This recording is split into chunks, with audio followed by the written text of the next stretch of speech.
खूप दिवस झाले मी एक गाणं ऐकतोय. गाणं खरोखर छान आहे. एकदम मला खूप आवडलं. स्वर्गापेक्षा सुंदर असा आमचो यो कोकण.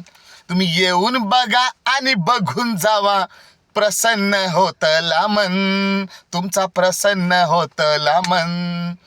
गाणं खरोखर कोकणला शोभेल असंच आहे, त्याबद्दल वाद नाही. कोकण, सह्याद्रीच्या पर्वतरांगा, कडा, अरे सर्व ठीक आहे, पण चंद्राला सुद्धा डाग असतो ना, त्याप्रमाणे आमच्या कोकणाला पण एक डाग लागलेला आहे.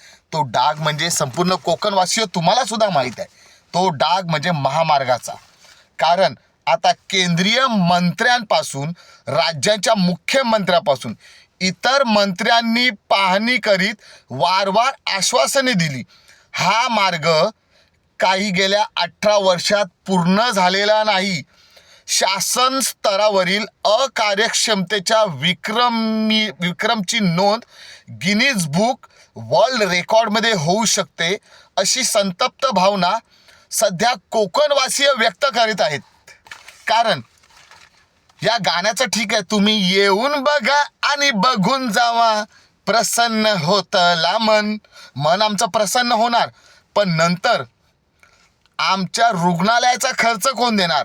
कारण या महामार्गामुळे आमच्या पाठीचे दुखणे, मणक्याचे दुखणे जे उद्भवणार आहे त्याची व्याख्या वेगळीच. कारण अजून या महामार्गाची 200 किलोमीटरची कामं ही अपूर्णावस्थेत आहे.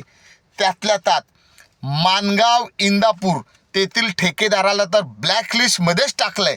त्यामुळे यंदा ही चाकरमानी तुम्ही माणगाव इंदापूर हा तुमचा 2 ते 4 तासाचा मुक्काम हा ठरलेला आहे.